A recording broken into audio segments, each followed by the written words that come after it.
Bikin kobong kadrun yuk! Gara-gara Jokowi, Indonesia menang banyak, setoran lancar, utang terbayar.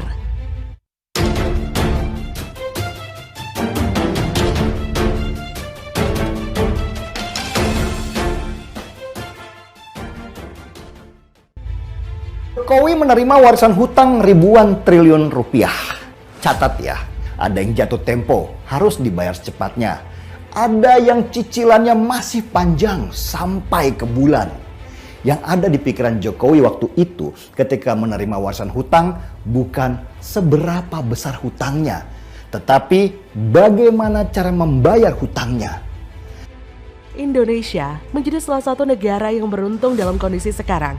Lonjakan harga komoditas internasional memberikan tambahan penerimaan negara yang besar. Bahkan bisa membantu cicilan utang pemerintah, salah satunya batu bara. Harga batu bara kembali menggila dalam 2 pekan terakhir. Harganya terus menanjak akibat peningkatan permintaan hingga sempat menyentuh 400 US dollar per ton. Yang menarik, harga minyak mentah justru merosot dalam 2 pekan beruntun. Padahal keduanya merupakan komoditas energi. Harga batu bara yang tinggi plus minyak mentah yang merosot tentunya memberikan keuntungan untuk Indonesia. Pendapatan dari ekspor batu bara meningkat, sebaliknya beban impor minyak mentah berkurang. Sepanjang pekan lalu, harga batu bara kontrak 2 bulan di ICE Newcastle, Australia melesat nyaris 8% ke 387 US dollar per ton. Sementara dalam 2 pekan terakhir, total kenaikannya sebesar 12,2%. Sementara itu, minyak mentah West Texas Intermediate di pekan lalu tercatat turun 1,8% ke 107,62 US dollar per barel. Setelah sebelumnya sempat jeblok nyaris ke bawah 100 US dollar per barel.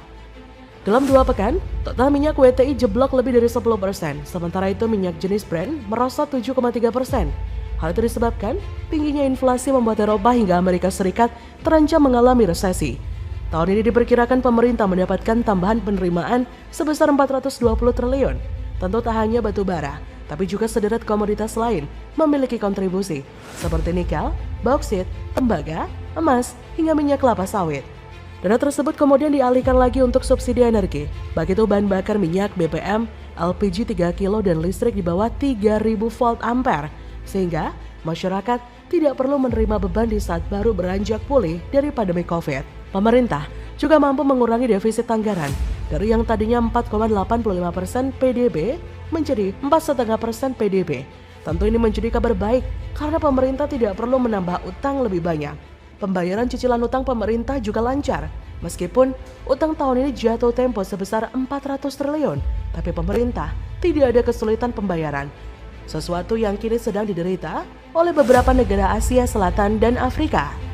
Kementerian Keuangan melaporkan hingga 31 Mei 2022, posisi utang mencapai 7.002,24 triliun dengan rasio utang terhadap produk domestik bruto sebesar 38,88%. Kalau duit dari pendapatan negara sekarang untuk bayar hutang sih, ya bisa-bisa aja. Tapi masalahnya kan nanti kita nggak punya duit lagi. Gimana kita bisa naikkan ekonomi kita lebih besar lagi kalau nggak ada uang? Yang dulunya belum masuk investment grade, sekarang masuk ke investment grade. Saya kira kepercayaan seperti itu yang harus menjadi optimisme kita bahwa pengelolaan moneter kita itu baik dan hati-hati. Realisasi utang yang sebesar 7.000 triliun lebih tadi hingga 31 Mei naik 9,1% dibandingkan realisasi posisi utang Mei pada 2021 yang sebesar 6.418,5 triliun. Adapun dibandingkan April 2022 turun 0,54% yang mencapai 7.040,32 triliun. Dengan penerimaan yang kuat dari komoditi boom, pemerintah, Menteri Keuangan Sri Mulyani, rasio utang Indonesia terhadap PDB sebenarnya telah turun. Sementara itu di tengah perang, Rusia telah gagal membayar utang luar negerinya untuk pertama kali. Ini terjadi pasca negara itu melewatkan tenggat waktu pada Minggu untuk membayar bunga 100 juta US dollar. Beberapa media melaporkan bahwa pemegang obligasi Rusia belum menerima pembayaran.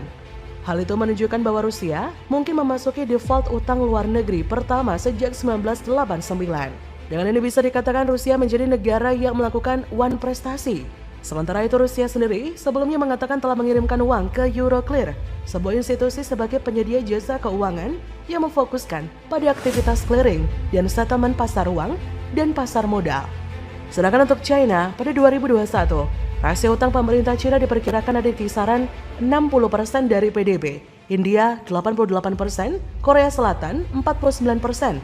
Rasio utang tersebut jauh lebih tinggi dibandingkan Indonesia yang cuma 38%. Bagaimana menurut Anda?